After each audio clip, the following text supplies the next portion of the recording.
পাড়াতে না ডিবিসি পাড়া ডিবিসি পাড়াতে আগুন লাগছে আমরা আমাদের এখানে এবং এর আগে সোনাতলার যে পাশের বাড়ি এখানে একটা বাড়িতে আগুন লাগছে ওইখানে ফার্স্ট রানআউট সেকেন্ড রানআউট আমরা এখানে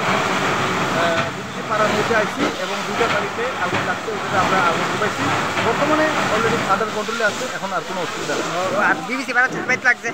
হ্যাঁ ডিবিসি পাড়াতে লাগছে কার বাড়িটা এটা বাড়িটা তো এখন আমরা কনফার্ম করতে পারছি না, করে আমরা জানবো।